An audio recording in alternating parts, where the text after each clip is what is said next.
What's up, guys? Welcome back to the daily vlog. Check in every day. I'll be here making and mixing and promoting my music. Just to recap of what we were doing, we kind of did everything in this mix out of order. It was very sporadic. It was me just kind of getting back into the groove of things, trying to figure out how I want to go about my process, because I feel like I've just become fully adept at mixing. And so we recorded the song and then we started mixing it, and I realized that I wanted to go back and completely redo the chorus and the outro verse, and we went to the car to do that because I wanted to get some super isolated vocals. I was so happy with the way the verse was going, the way the verse was tracked, that I didn't touch it. I didn't go to the car to do that. My dishwasher wasn't running in here, so we actually got a pretty decent vocal out of that. And so this morning I spent a lot of time off camera mixing, and I can tell you basically the summary of what you should do when you're mixing. You know, what the sends should be, what you should be bussing and sending to other things, how to really take care of like gluing together the mix, and then just like final touches. And I'm going to do lots of songs. I'm going to do a song like every other week. We'll start a new song is my goal. And so we'll refine this process of me trying to like show you guys like the correct way I do things, and then it'll be easier for people to understand as I get better at teaching it. The main thing we did a few days ago was we brought everything down and we just started mixing from zero. You want to mix everything up from zero, which I pulled all these knobs down, and I started with the core of the beat, which is for rap music, for hip hop, it's usually like the kick or the 808. You bring it up from zero, and your aim is like -12 or -10 decibels. And then you're bringing up the other drums or the other, instruments around that. Just use your ear and make it so that nothing's poking out. I should say what I do is if I'm making the beat before the mixing process even begins, I am pre-mixing. For example, this stab. If this stab is poking out over the drums in a way where it's just the high or it's interfering with the snare in some way, like I'll take an EQ and I'll EQ it right there. There's no reason you should wait until the final mixing session to do that, just so you can have more control over it, and then you don't have to worry about going back and like refondling your mix like 1,000 times like I used to be guilty of doing. And so I will pre like not just level stuff. I will pre EQ, I will compress. I sidechain the 808 to the kick very early. You could see these sidechain settings down here. In Ableton, what you're going to do is hit sidechain and then, audio from, select the kick, and then you're just going to do post effects and leave the mix on 100. Bring your EQ to that high pass one over here on the bottom right, and then the frequency should be about 150, because you want the low end to shine in the side chain. Leave your mix 100% wet. Leave your mix 100% wet. I brought the threshold down a little bit. Just have to use your ear on that. Let's talk about the general mix. So after I finally got the chorus vocals I wanted, and I got the levels where I wanted them. I did the tuning. Yesterday we did the Melodyne and the auto tune. I combed through that after I turned off the camera. Like I said, we're not going for perfect. I'm not cranking the auto tune. I'm not hitting every note on the Melodyne and correcting it. Oh, I moved this outro verse up to this verse track right here, one of the main verse tracks, because something was just felt right about how I mixed this verse here, and the outro was just sounding kind of muffled. I think it's just, I don't know what the deal was, but it was just sounding a little bit off. So I just took the whole thing off the track it was on and just dragged it into the verse track. Sometimes I do that. Sometimes that's going to be your best bet if you're just not messing with the track itself. It's not that it's the track, it's something on the track. It's something you tweaked in the effects. Or it's some way that the serial channeling is working. But so sometimes you'll have to do something like that. So basically a send is a parallel signal. All of these tracks, all of these channels are in serial. So it's gonna, it's gonna sense the input from your mic, for example, on this verse, and then it's gonna go through the auto tune, and then it's gonna go through the Pro Q3, and then it's gonna go through the compressor, and then it's gonna go through the de-esser, all the way through to this distortion I have at the end. And if you want good reverb and good delay and good glue, as I'll show you in these sends, I have a bunch of sends here. You want to do, mainly let's talk about reverb. You want to do reverb and delay in a parallel fashion and send it to a bus. Now I have these in Ableton, this A knob, for example. This first send does not have a number, it has a letter. And so every track you can route to that send using the corresponding knob. And the reason you do reverb in a send is not just for workflow purposes, but because it is mainly for workflow purposes. So a couple reasons that you're going to use sends and not just slap the plugin on the track, especially reverb, delay, and general parallel compression, meaning glue, meaning the compression you put over top of the song over multiple tracks to make it sound professional, shall we say. One reason you would do this is CPU. Now, my CPU, I haven't had a problem yet, and we've been hovering around like 20% at the very most. It's getting up to like 20%. Reverb plugins, delay plugins, it just gets heavy. Also, I have one plate reverb, a plate reverb, I think refers to like the reverberation you would get off of a plate, like a piece of steel or a piece of metal, a piece of copper, something like that. I have this Valhalla plate here. Reverb is essentially the live room you're recording in. It's the live space. It's just natural. It's mimicking the natural sound of the space. And so you probably would want the same plate for any of your instruments as you would for your vocal. And turning up the A knob, for example, on this stab would give you the same sort of reverberation, the same simulated acoustics as it would if you turned up the A knob on the vocal. Now you can see I didn't touch the A knobs on most of this stuff. The beat I wanted to keep pretty dry. I haven't finalized this mix yet. It's pretty much done. One thing I might add is a little bit of reverb and delay to the beat. I don't think it's gonna do much for it. It might crowd out the sound. If you were to put a standard stock reverb on one of your vocal channels, what would happen typically is you would wash out the vocal back into the mix and it wouldn't be prominent over the mix. And so you use something like a plate to shine up the vocal to make the reverb just kind of be like, oh, like this is a voice and not an instrument. So I put that first, just in general. A hall verb is kind of like if you're listening to a concert in a cathedral or a big concert hall or something like that, and you just want this expansive kind of like wide sound. It's got a longer decay. Typically, you've got more of a smoothness in that reverberation, in that acoustic there. And there's just different use cases for it. I would say you could use both, and I usually have a little bit of both. The room is more of like an ambience, and it's got a very short decay time. It's really good for like a really dry sound. Lean on the room reverb with percussion. Like if I hit this table, there's a general reverberation off the walls and off the furniture. Like you can hear, and the acoustics in my apartment are quite trash. That's why I was recording in my car. But you can kind of, if you're in this apartment with me, you can kind of hear the bouncing off the walls.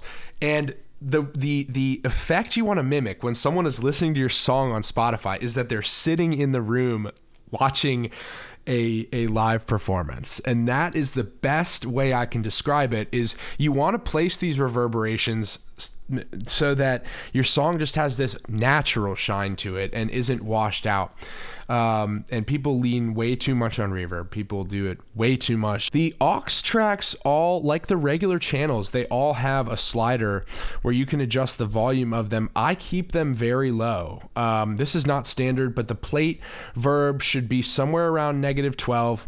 I would say, since it's a vocal and you want it to pop out, you want that reverb to definitely be present, have it down at -12. That's going to be the loudest one. The hall verb I have down at -14. It really just is a case-by-case basis for these. You could find that -18 or even -12 is good for a hall verb. There's no standardization, I don't think. Now, using all three of these reverbs will create kind of spatial depth.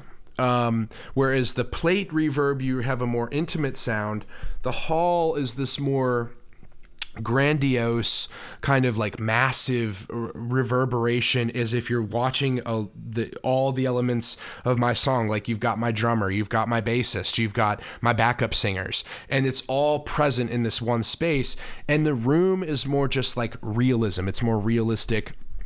It's more dry. It's more natural. It's like coming inside my apartment and like listening to it on my speakers. Kind of use all three and just do touches of all three, especially on vocals. I really love to get that spatial, just kind of like detail, honestly.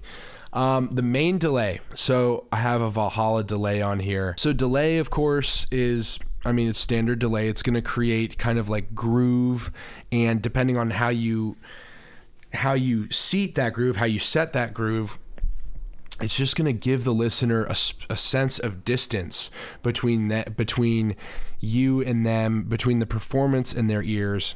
And it's just a way to deepen and widen whatever element you're giving delay to. Gives dimension and depth to the song. It's a good way to fill gaps and make vocals sound less boring. Like this throw delay here. This throw set to ping pong, so it's like and I haven't set any throws, and I might set some throws just to give this song a little more sauce. So the throw delay we're typically going to use for like ends of phrases, and you hear this very commonly in music. Like at the end of a note, you want to get the throw automated on there. So let's see if I wanted to automate this. I'm trying to underplay this. At 27 here. And so you have great control over the ends of your phrases. So I've just added a throw, which is like a ping pong delay, just to this end of the phrase. If you can hear that there. And I might do that more throughout the song, but that's what a throw delay is. And then we can add other channels. You can add a saturation channel to generally increase the saturation on something, or the distortion. But let's talk about this last channel I have here, which is parallel compression. And a parallel compression, all it means is a compressor on a send. See, you have this mix here, and it's set to 100%. If you are bringing up the glue send on any of these, it is routing the regular signal of the vocal and the compressor signal side by side. And so you have this kind of shimmer, this kind of like polish, and this is very it just overall it just makes the element in your song stronger and have like more balls to it. And usually I don't touch this knob more than like 20%. Like doing more than 20% glue is substantial. And on the beat here, I did quite a bit of glue. I did like 30% glue because it just sounds good. It just gives the song a nice fullness. Listen to this beat. Listen to this verse come up. I'm trying to underplay this. I'm nervous around you. I need some validation. What's he talking about? So fuck them other boys. Put that sound away. It's very subtle, and so you want no more than 4 dB, I would say, of gain reduction on a general compressor, a bus compressor. And this is very standard. Like there are a million different probably plug-in compressors that you could use for this. I don't think it's too rigid. I mean, a FabFilter Pro C2 is like a very general compressor. Attack time 30 milliseconds, release time 120 milliseconds. It's just kind of a medium setting on a compressor, like a good medium setting. Ratio, very standard at 4.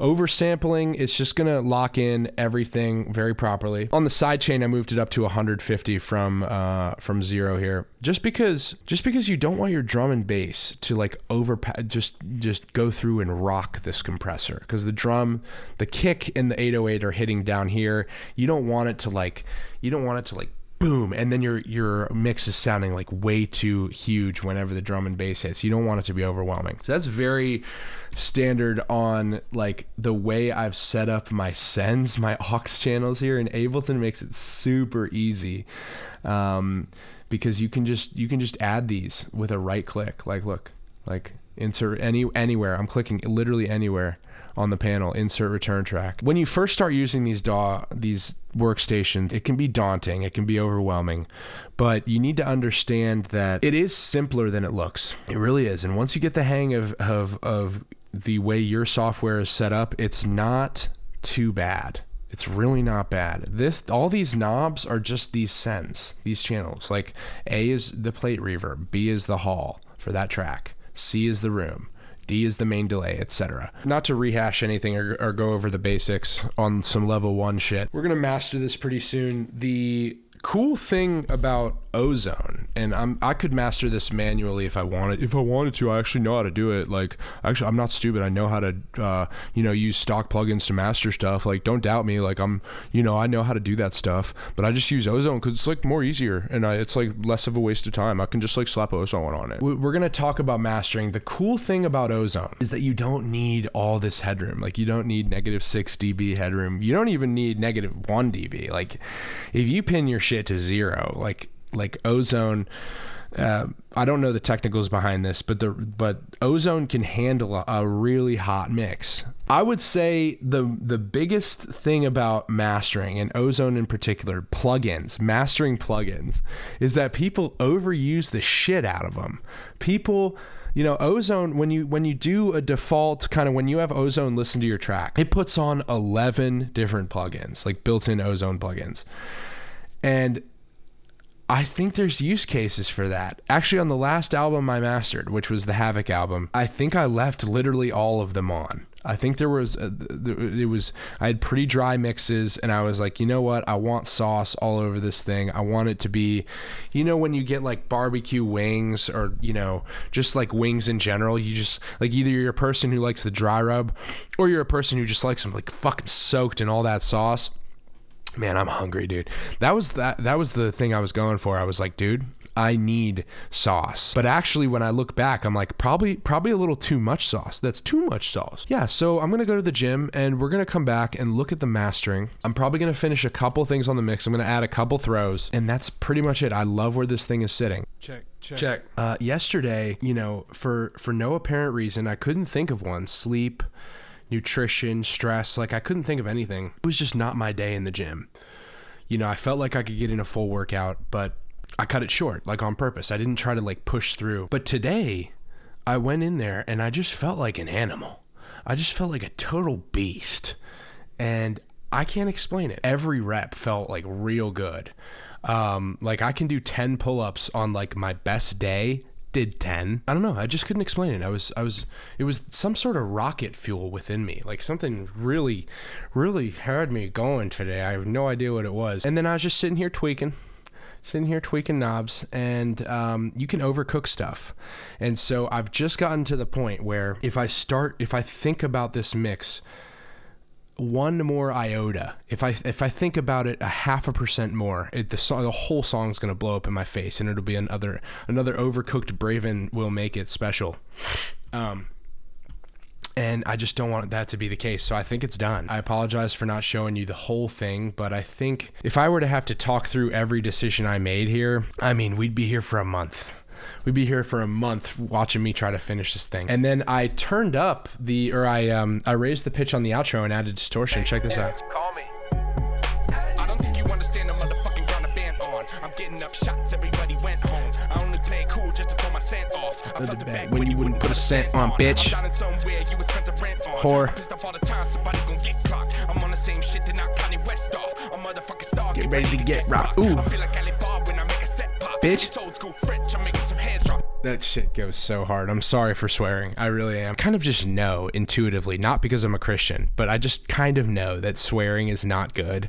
Like, it's not earning you points for heaven, or whatever you believe in. It's just not good to just constantly be cussing.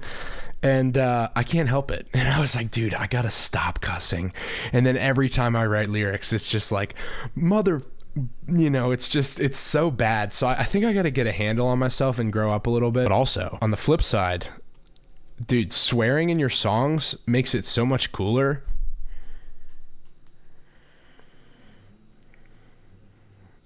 Opinion temporary. That is a temporary opinion, Jesus. I swear. So I've got the loudness meter pulled up, but what you're looking for in the mix is like -18 to -14 dB. Let's see where we're hitting.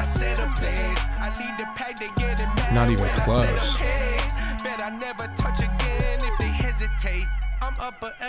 Do we just crank the whole thing? Okay. Now that we've absolutely cranked our mix, okay, please, for the love of God, okay, remember that you are putting the loudness meter last. I don't know who needs to hear that. Put the loudness meter last in the mastering chain. We're gonna have it. Breaking Bad way, I'm steady sending shots. Can't lie, can't do this by myself. Shins, I wanna play the custom bill. I'm falling down, but you would never know I fell. And I prosper if I could just focus on myself. Okay, so here's what we got. Look at the EQ job. I'm sorry. Look at the balance. Look at the technicality. Observe the smoothness and the sheer workmanship. Dude, look at this. It barely touched my EQ curve. Barely touched it. It's not bad. Okay, here we have some impact. I think I'm gonna leave this stuff on. All right, so here's what I want to do first, because this is a little trick I learned from the YouTubes. I think his name's like Streaky or something. It's this like UK dude that does mixing tips. I think his name's Streaky. I'm not positive. I'll throw a picture up. But the delivery, when you're delivering the track, to trick the streaming services, you're going to want to put your output level to 1.09, I think. Negative 1.09. That way, there's room for error, I should say. And you have true peak on, so that the highest possible level that your song could hit is pretty much -1 dB. So you'll see on this Ulean, now that it was hitting at 0.5 decibels with the master on, and you'll notice that when I play it back now, it will not go above -1. And watch this. Breaking Bad way, I'm steady sending shots. Can't lie, can't do this by myself. These are loudness units, LUFS, and the loudness war, I find it a little silly. I get why people would want loud tracks, but in general, like, there's so much noise, especially in like this pop music, this mainstream pop that you hear. The mixes have gotten really good to the point where they can drive this loudness higher and higher. But I don't think it makes the track better. I just think it makes it more dense. And maybe that's maybe that's the trend right now. But in general, I'm not mad at a -10 LUFS. I'm really not too mad about that. Remember, keep in mind that Spotify normalizes to -14, so either way they're compressing it. And I've had people in my comments on Instagram saying like, yeah, like I export like a different master for like all these 3 streaming services, if it's Tidal or if it's Spotify or if it's Apple Music or whatever, or YouTube, I submit I export it. Dude, that's a waste of time. I'm sorry, but a little bit of compression on a track that's a little hot is not going to kill you. I would say that loudness is way overhyped. It's just, there's really no reason to get sexual about a song being more dense than another one. I don't think it's that important, especially in hip hop. These songs are not that loud. And my production style has a density to it anyways that I think kind of makes up for that. Yes, I could take this this gain on the what do they call it? The freaking the clipper. I could take this soft clip and this gain, and I could just throw it through the roof. I don't think it's gonna matter. Like it just doesn't help the track. There's definitely errors in my EQing. I know it looks like I did a freaking like I threw the dart right at the bullseye kind of with this EQ job. Like it was really good, but there's still discrepancies. So why would you want to drive the gain through the roof? Why would you want to do that? All right, let's walk through these. This impact plugin gives like more punch. It shapes the transients in a way that you might like. Imager is wideness. Imager is the stereo effect. It takes signals that are more in the middle and spreads them out. This clarity kind of opens up your mix. Actually, we're gonna take it down. I like it. I like the smoothness. Can't do this by myself. I wanna play the cards I'm dealt. This clarity plugin here, I should say, it's not truly that necessary. You don't really need it at all. I have a little bit applied. Ozone's got tons of plugins, bro. Look at this. Look at all the ones I didn't use. Look at this. Match EQ, low end focus I used on the Havoc album. Really gives that bass separation. We could put it on. I just don't think it's necessary. So this clarity knob, it's taking frequencies that are dull or like boring, and it's making them crispier, essentially, is what's going on. The stabilizer is tiny little EQ adjustments. Can't do this by myself. Dynamic EQ it's only messing with these, it's only putting in these cuts at a certain level. And I don't know what that level is, but it's just the AI. The AI was like, you know what, at certain points in the song, this 1K, it's probably like 900 hertz range gets really fat and really loud, and we're going to take it down for you. This 5K, 6K hertz range gets really stupidly loud, and we're just going to bring it down for you. And then this is the limiter, the maximizer. Like I said, we set the true peak is on, so this just pins the track. It pins the track, okay? It pins the track. We call it pinning the track at negative 1.09. That way, there is a 9/100ths of a decibel room for error here.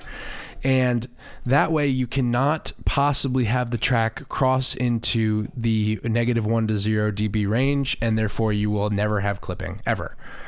A lot of this stuff I'm not going to go over. I don't even really touch too much of this. A lot of these settings I don't touch, and like I said, there's tons of settings we can add.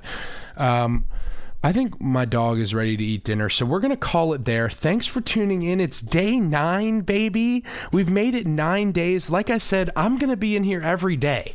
I'm Kobe, man. There's no reason I shouldn't be in the studio every day. And so this is a good way to document my progress, and it's a good way for me to drop my sauce into your spaceship. I'm doing this every day. I'm putting up shots so that I can get better, and ultimately, that's all I want, is to be really, really good at this and drop music all the time and promote music all the time. That's all I want to do. So thank you guys so much for tuning into the podcast. Bit of a lecture day, but yeah, let's get out of here. Let's go eat dinner.